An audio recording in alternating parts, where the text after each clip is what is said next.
We're coming to you from the Radford Studio Center lot in Studio City, right over the hill from Hollywood. This is the place where dreams are made, legends are born. Hello and welcome to The Lot. I'm Suzanne Marquez. One of the biggest headlines this week is coming out of the BAFTAs. Oscar winner Ariana DeBose performed her heart out at the show, but not everyone seemed to be a fan. Did the thing. Viola Davis, my woman king. Kate, you're a genius. And the memes have been nonstop after the most talked about moment at the recent BAFTA Awards. Marie, girl, what a slay. Oscar winner Ariana DeBose is going viral for her opening performance at the event. Ladies in the room, supporting and leading, all here I presume. Specifically with the very little reaction she seemed to receive from the stars who sat watching.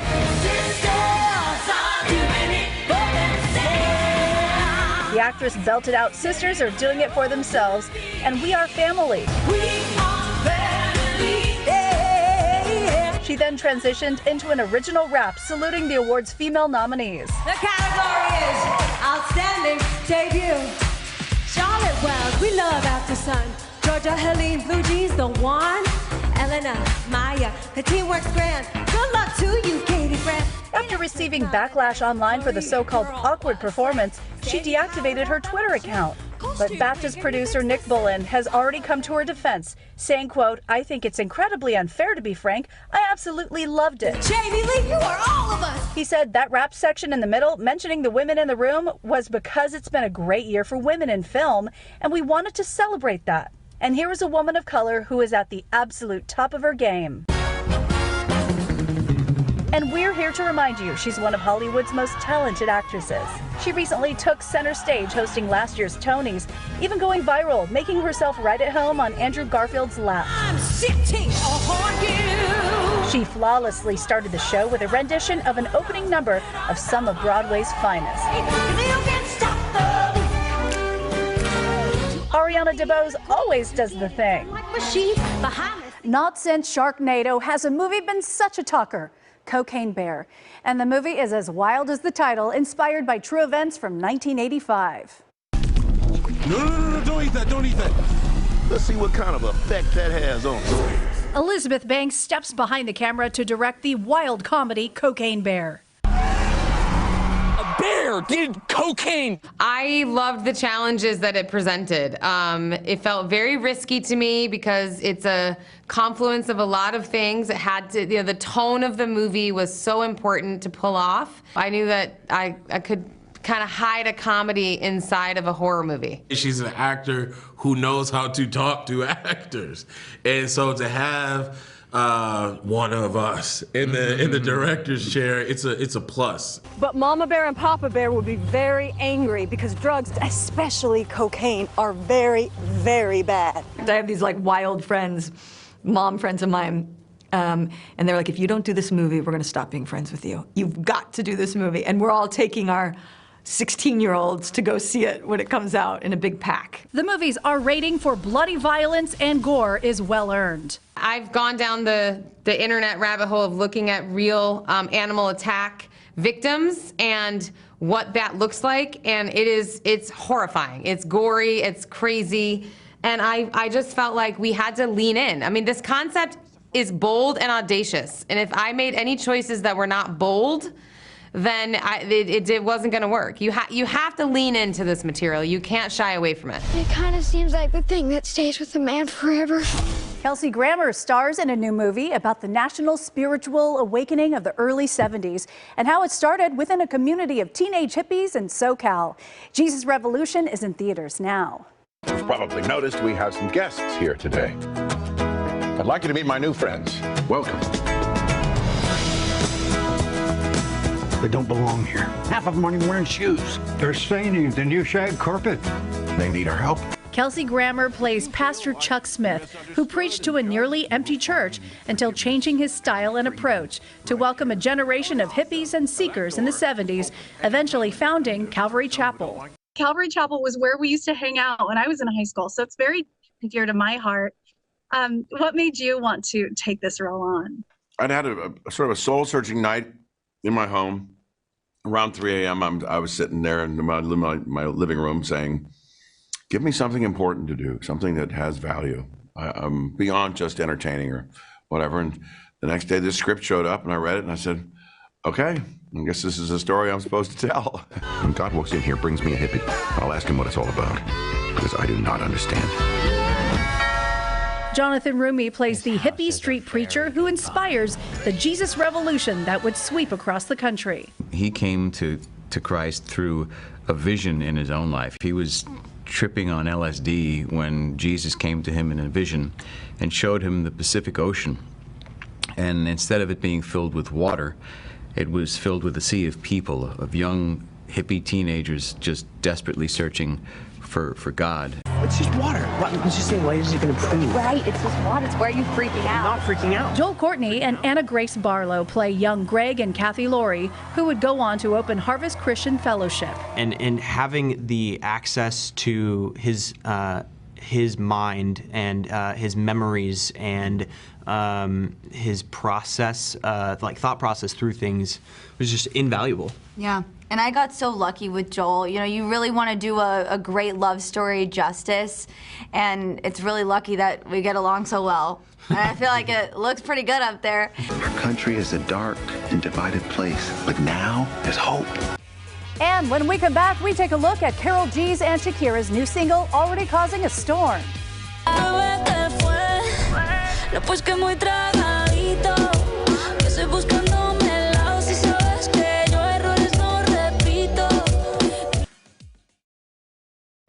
Welcome back to The Lot. It's here, the collab everyone's been waiting for, Karol G and Shakira. These two Colombian superstars have teamed up on Karol G's new album, and they are both taking shots at their exes. Karol G and Shakira are teaming up to give us TQG, short for Te Quedo Grande, loosely translating to I'm too much for you. This song is part of Karol G's newest album, Mañana Será Bonito, out now. Fans of both Karol G and Shakira speculated on a possible collab between the two when they spotted Karol G wearing a shirt earlier this year at an NBA game with the TQG phrase. That phrase is very close to a lyric in Shakira's song Bizarrap Session Volume 53.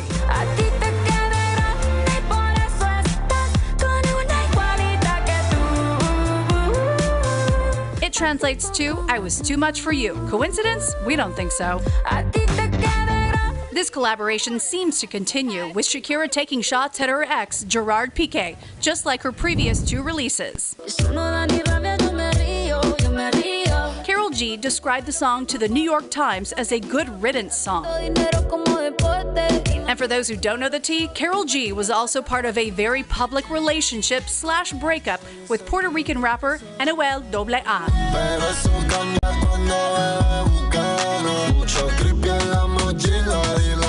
But we think these ladies are having the last laugh. Shakira's enjoying the successes of her latest singles, while Karol G holds Spotify's title of the most streamed Latin woman for the 3rd year in a row. And Karol recently sat down with Lilia Luciano on CBS Mornings to share what motivates her to continue making music. My vision and my mission with all the things that I do is just to touch the people's hearts. It's like I'm a singer, and my idea is to like inspire or create a good moment or a good remember or something for the people that listen to my music. It's pretty safe to say this song will not just be remembered, but surely be a hit on the charts too.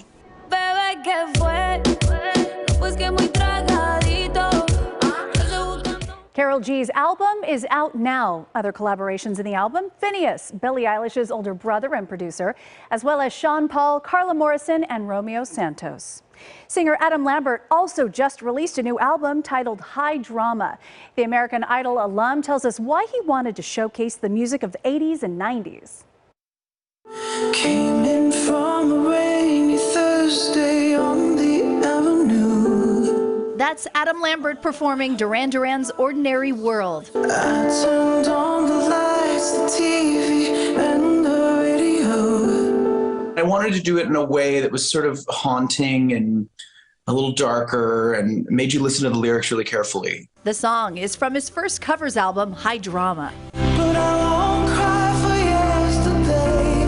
There's an ordinary world. Somehow I have to find. With this album in general, I don't think I was even conscious of it, but I find that there's some references sonically to stuff I've done in the past. So it kind of, hopefully for fans, they're like, oh, I love this vibe because he's done this with this song. Lambert also covers Culture Club, Billie Eilish, Kings of Leon, and Bonnie Tyler on the album.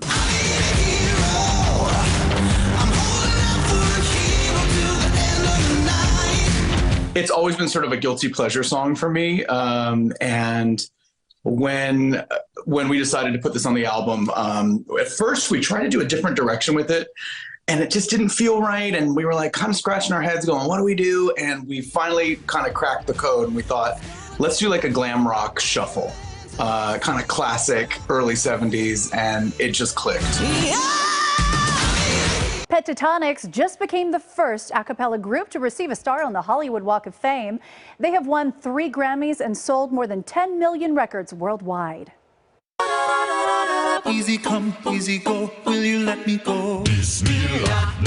Since breaking through in 2011, the a cappella superstars of Pentatonix have shown off the incredible sounds 5 voices can create. Harder, make it better, do it faster, makes us stronger, never. Our work is never over. And they're history makers. They became the first a cappella group to win a Grammy for arrangement with this sublime melody of Daft Punk songs in 2015.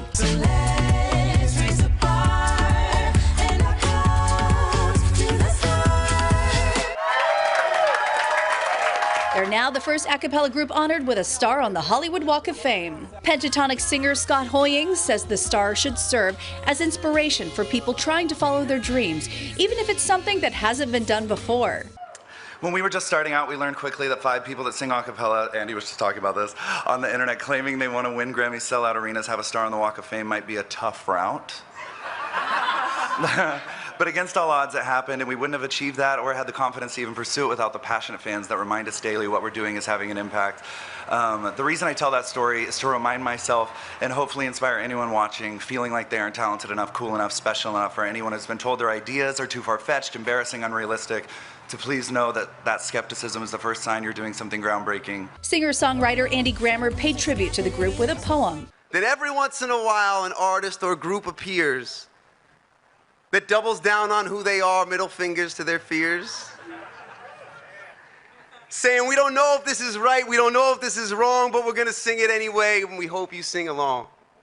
And it sounds like an alarm in the hearts of artists everywhere. And they look at them in wonder, asking, how come they're not scared?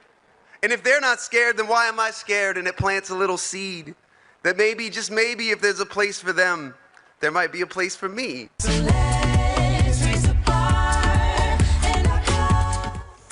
On that note, an actress famous for playing an a cappella angel is Rebel Wilson. She played Fat Amy in the Pitch Perfect movies. She has found love and wants to help others find it too. Actress Rebel Wilson just got engaged at the happiest place on earth to designer Ramona Agruma. She says if she had stayed on traditional dating apps, she may never have found true love. But, you know, you never know. If I was on a dating app, you know, a few years ago and shown like a woman who looked super cool and had the same interests as me, maybe I would have messaged her, but that just didn't come up.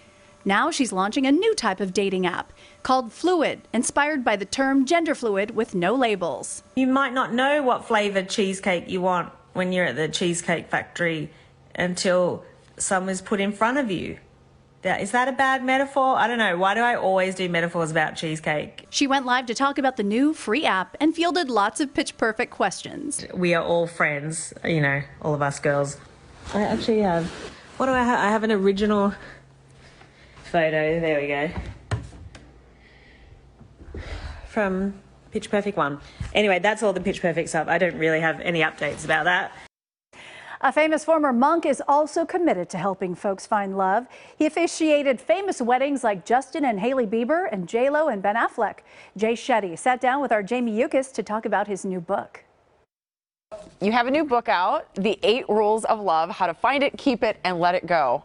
Why did you write this book? Well, thank you so much for having me. I'm so grateful to be with you. I wrote this book because I feel like I was meeting so many friends, so many family members, so many clients I was working with, and I was hearing one of two things.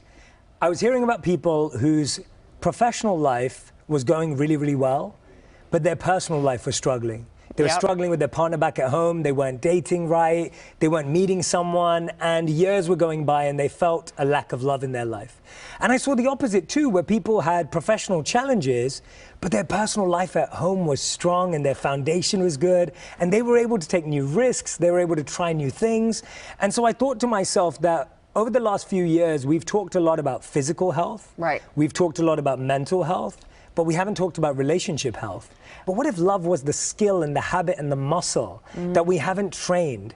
And if every day you could find something that you love about your body, and it could be an organ. I think we often think of love as aesthetic and external, but so many of our organs are working right now for us to be talking, for us to be breathing, but we forget that. So if we could find one thing every day we love about our body, one thing every day we love about our mind, and one thing every day we love about our heart, that's a daily habit of self-love. We love love so much because we're wired that way. If you look at anything in the world, every part of nature is trying to give love or serve in some way. If people want to learn more about you and about the work that you're doing, you're going to be here in Los Angeles. I am. I'm going to be on tour. People can get tickets at jshettytour.com. I'm so excited to put on this live interactive experience. If you come, there'll be a lot of interactive experiences on stage, me coming out into the audience. It's going to be a full evening of just fun, laughter, and learning. And when we come back, we take a look at the new Paramount Plus series, True Lies, based on the hit 90s movie.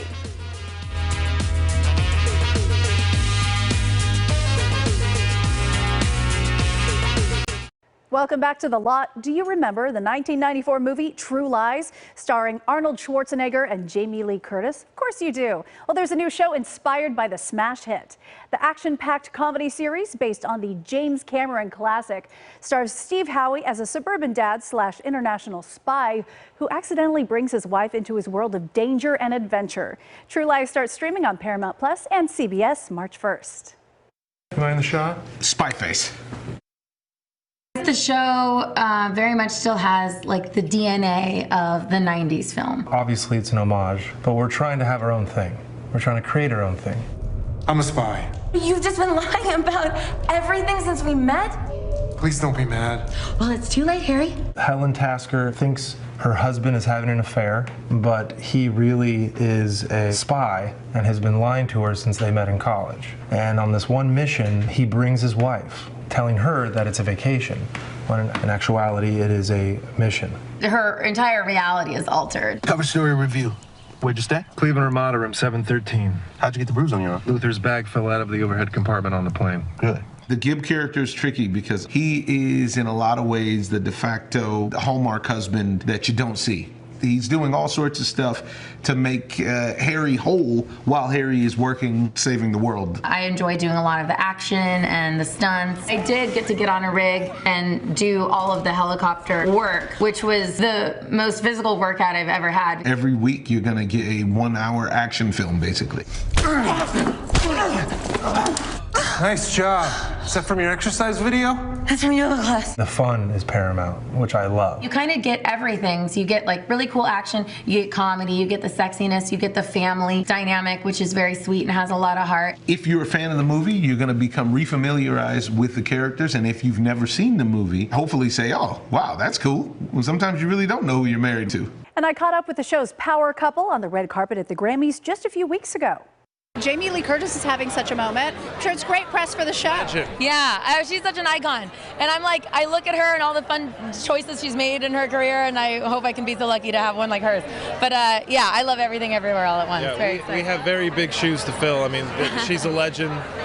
James Cameron, Arnold Schwarzenegger, Tom Arnold, who came on the show, who was a guest star on the show. Arnold comes on our show, and he's a love. We adore Tom Arnold. Yeah.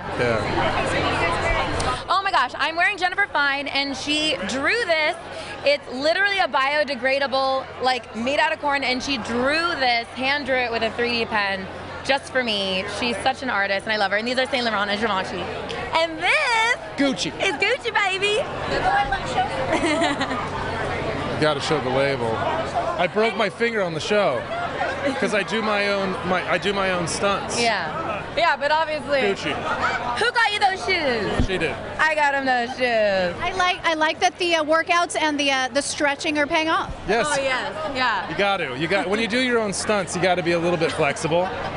She knows. She does backflips. Yeah, listen, he does more than me. It is quite the physical feat, our show, but it's really cool. Manifestation works. Careful what you wish for, you just might get it. I wanted to do stunts, and now I'm done. Give it to the stunt guy. I did it. Next season. There's only so many Epsom salts in the world for what you did. Exactly. Marvel's Moon Girl and Devil Dinosaur is a new animated series on Disney Plus, celebrating Black and brown communities of New York City, and features the first Black teen superheroine. I am the smartest 13-year-old, and now I have a dinosaur. Marvel's Moon Girl and Devil Dinosaur follows the adventures of 13-year-old super genius Lunella Lafayette and her 10-ton T-Rex Devil Dinosaur. She's managed by her Puerto Rican and Jewish best friend, Casey Calderon. Casey! OMG. Where are you keeping Clifford? We gotta do this on the DL or my family will freak. Actress Diamond White voices Moon Girl and says she gets to play the superhero she wished for as a child. What was it like when you found out you got this role? Ooh, I was jumping up and down. I was screaming. I don't know how many years we've been working on it. Long time. Lawrence Fishburne and Kim Possible creator Steve Loader have championed this story for years. Both are from Brooklyn, and you may remember Lawrence voiced A Snowy Day, the award-winning story by Ezra Jack Keats. Wish this day could last forever when it snows. It is definitely about celebrating and representing, as diverse a community as the Lower East Side is. Listen, this is a labor of love for us. I mean, both Steve and myself love animation from, childhood, grew up in New York. This one's a fighter. HBO is catching some heat for a mistake fans spotted in a recent episode of The Last of Us, reminding us of a certain coffee cup left on another popular HBO show. Two star-crossed stars crossing a snow-covered bridge, a stark, beautiful scene from the HBO hit series The Last of Us. But fans couldn't wait to be the first of us to spot a flub. Do you see the film? The whole film crew right here. They couldn't resist zooming in on the apparent crew members, not just one, but two groups. Did someone get their signals crossed? You got any advice on the best way west? Yeah. Go east. Fans jokingly tried to fit the crew members into the show's plot. These people here are zombies filming. Another admirer tweeted at one of the creators, "Brilliant episode, something you might want to fix." Then he added Starbucks cups to highlight where the film crews were located. The cups being a reference to that famous Game of Thrones oopsie. They left a coffee cup in there.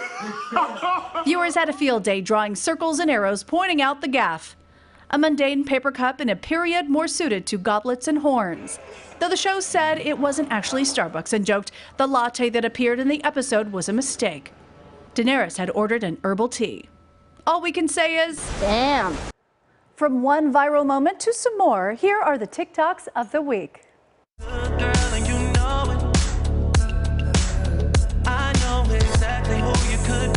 You're a good-looking cake, and we know it.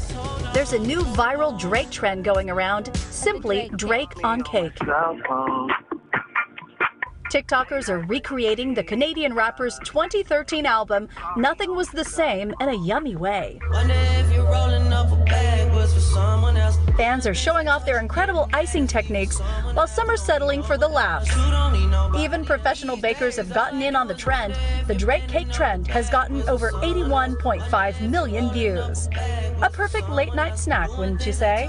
You will be popular. You're gonna be popular. Kristen Chenoweth's 2003 song Popular from the famous Wicked Broadway show is making the rounds around the app as people show off what makes heads turn in their direction. Popular. From a cat resting on mom's shoulder walking around New York, will be. To Snooty the lemon shark having a permanent smile on his face. to a rescue pup who stands tall when you tell him no, and finally a baby born with teeth causing disbelief among hospital staff. Popular. Whatever gets people talking, you indeed will be popular. I'll teach you the proper ploys when you talk. That's a wrap for this episode. Thanks for watching. I'm Suzanne Marquez. See you again next week on The Lot.